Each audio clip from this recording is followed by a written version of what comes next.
Добрый день, дорогие друзья! Я приветствую вас на новой лекции канала «Жизнь после жизни есть, я знаю», который посвящен доказательствам жизни после смерти и устройству потустороннего мира, куда каждый из нас попадает по завершении своего земного пути, где и воссоединяется с ранее усопшими родными и любимыми и продолжает бесконечное путешествие по нашей прекрасной и удивительной Вселенной. Дополнительную интересную и полезную информацию за пределами лекций, ответы на ваши вопросы о жизни после смерти, познавательные статьи о потустороннем мире и даже мини-влоги о моей жизни вы найдете в нашем телеграм-канале.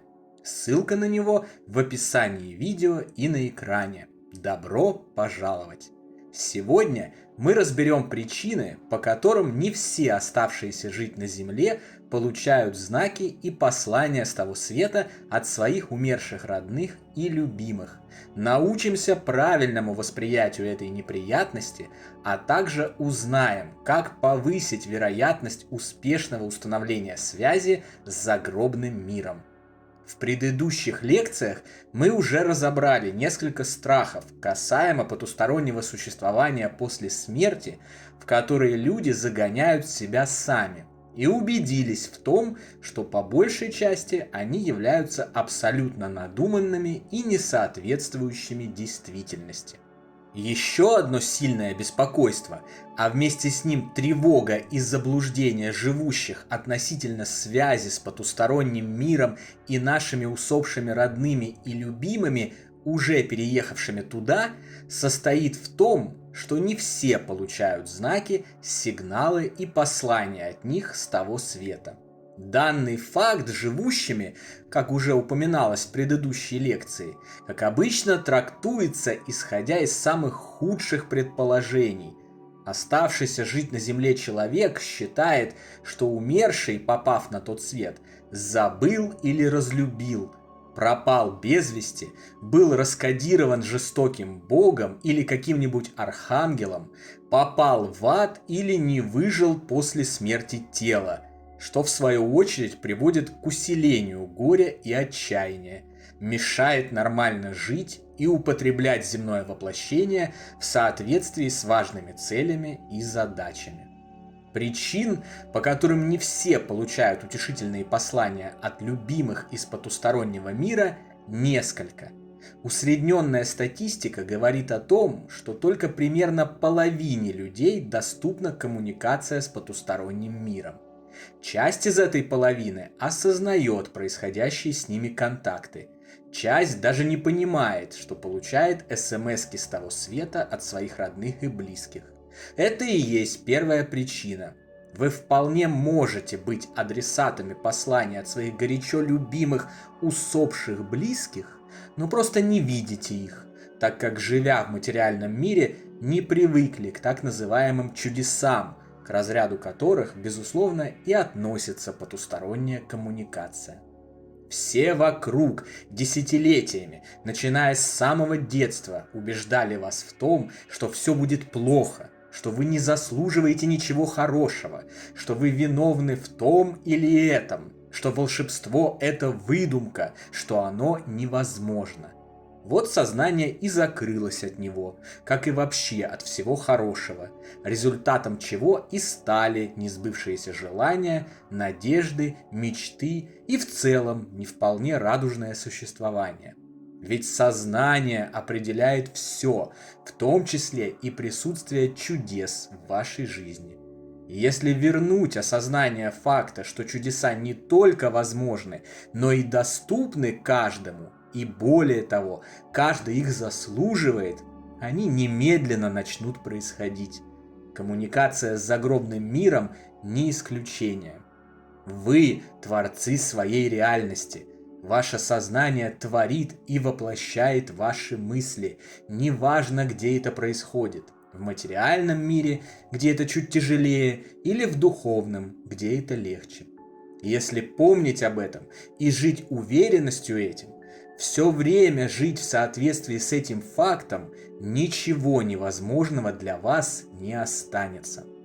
коммуникация с потусторонним миром, заработок больших денег, счастливый брак, новый комфортный дом, не говоря уже о таких мелочах, как отпуск в теплых странах, повышение на работе или увольнение с нее, и приход к возможности заниматься любимым делом, приобретение новой красивой машины и так далее, любое желание будет воплощено. Только ваша мысль, трактовка любых событий как позитивных, как событий во имя вашего блага, благодарность любящему всех нас Богу за то, что создал такой чудесный мир, и уверенность в том, что вы заслуживаете самого лучшего, определяют ваше бытие. Еще одна причина, по которой можно не дождаться весточки с того света, состоит в том, что живущему для этого не хватает психической восприимчивости. Мозг – это не личность. Это своеобразный технический узел по управлению биологическим телом, передатчик и приемник информации, при помощи которого личность оперирует телом и выражает себя в трехмерном физическом мире. Как у любого технического устройства, которым безусловно является мозг, у него есть определенный набор характеристик. У одних лучше развиты одни характеристики, у других – другие. У кого-то канал для приема и восприятия информации из тонких областей от рождения широк, у кого-то узок. Но есть и хорошая новость. Этот канал, как и любую мышцу тела, можно расширять и прокачивать. А самая хорошая новость состоит в том, что происходит это автоматически, по мере продвижения в изучении потустороннего мира и обретения уверенности в факте продолжения жизни после смерти биологического тела. В результате этого спектр восприятия мира вокруг расширяется сам, а вместе с ним расширяется и перечень доступных возможностей, включая получение сообщений с того света. Следующая возможная причина видимого отсутствия посланий из потустороннего мира – это влияние горя, о котором мы уже говорили ранее и подробно разбирали в нашей книге «Жизнь после жизни есть, я знаю. Путешествие скептика в потусторонний мир». Любая негативная эмоция – горе, печаль, отчаяние, страх, особенно страх. Этот самый главный враг человечества – страх – закрывает живущего от всего духовного, хорошего и приятного. Словно щупальцами затягивает его в липкую и вязкую материю, лишая возможности воспринимать потустороннюю активность. Это доказано экспериментально во множестве научных исследований на протяжении более чем 150 лет. Ссылки на эти исследования, а также рекомендованную литературу вы можете найти в нашем телеграм-канале, на этом канале во вкладке «Сообщество» и любой нашей книге. Горе, печаль, депрессии и прочие негативные эманации являются стеной, отгораживающей воплощенных от мира духов и лишающей их возможности обрести утешительные контакты со своими родными и любимыми. Вот почему так важно перестать воспринимать смерть как нечто ужасное и непоправимое, а осознать, наконец, что на самом деле это рождение в новую, более прекрасную жизнь. Наши усопшие заслуживают радости по поводу их ухода в эту замечательную жизнь, а вовсе не наших бесконечных страданий, слез и отказа от продолжения нормальной жизни здесь, на земле. Одной из важнейших задач нашего пребывания в трехмерном мире является отказ от эгоизма, приведение своего сознания к осознанию истинной природы смерти и радости за усопшего вместо бесконечного страдания по поводу разлуки – огромная победа на пути к закрытию этой цели. Следующая причина того, что письма с того света не доходят до живущих, банальна и касается уже самих умерших. Просто кто-то умеет писать и отправлять эти письма, а кто-то нет. И это абсолютно нормально. У всех свои способности, возможности, уровень духовного развития. В нашем мире тоже далеко не каждый может заниматься тем, что отлично получается у других. Взять хотя бы такой элементарный пример, как вождение машины. Более половины населения мира не умеют водить автомобиль. Хотя, казалось бы, это совершенно понятный процесс. Да что там автомобиль? Как минимум треть живущих не умеет плавать. У кого-то на том свете есть те, кто может объяснить, как осуществляется коммуницирование с плотной землей, а у кого-то нет. У кого-то есть желание разбираться, у кого-то нет. Кто-то хочет заниматься обучением, контактом с миром живых, кто-то не хочет. Кому-то это дается легко, кому-то сложно. У кого-то есть осложняющие это дело факторы, у кого-то нет. И так далее.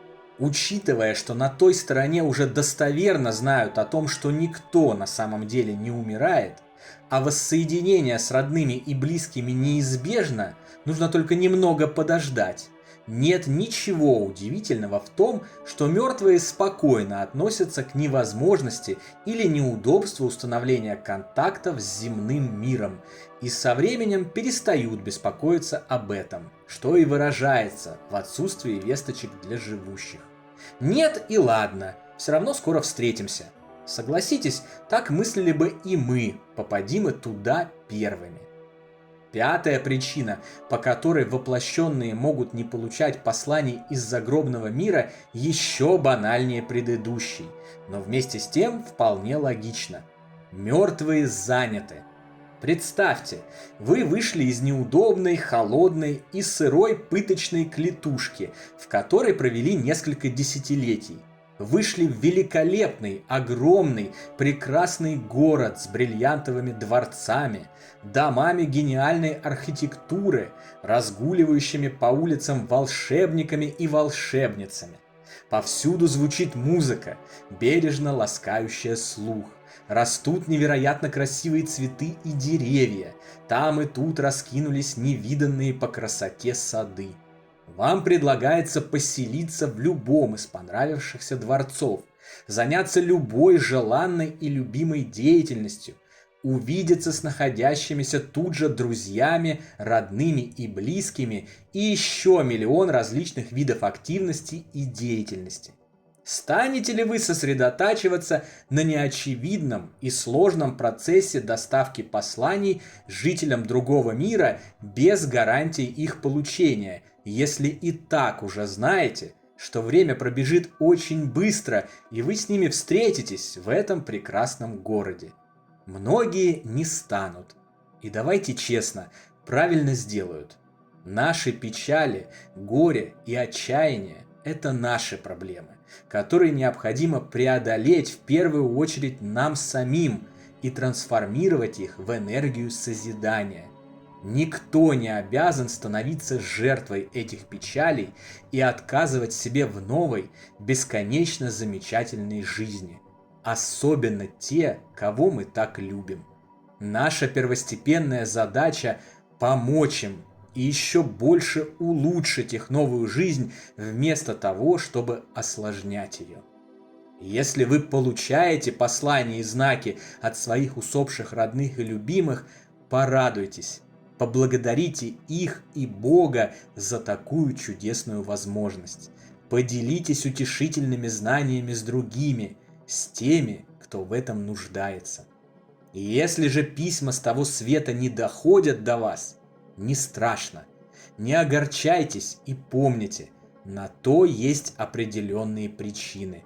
Никто никого не забыл и не разлюбил, никого не раскодировали и не отправили в ад на вечные муки. Постарайтесь расширить спектр восприятия окружающего мира и развить в себе умения, которые позволят их получать. И если же и это не случится, не беда. Наш великий, мудрый и бесконечно добрый Отец создал все сущее так, что для каждого из нас предусмотрен неизбежный хэппи-энд по завершении земного воплощения и счастливое воссоединение с теми, кого мы любим. Там, наверху, об этом прекрасно осведомлены, поэтому и не беспокоятся, а спокойно и радостно ждут грядущей встречи, чего и нам желают от всей души. На сегодня это все, дорогие друзья. Не забудьте про наш Телеграм. Там интересные публикации продолжаются постоянно, круглосуточно, без обеда и выходных. Встречаемся на новой лекции здесь же, на нашем канале. А пока всего вам самого лучшего, волшебного и замечательного.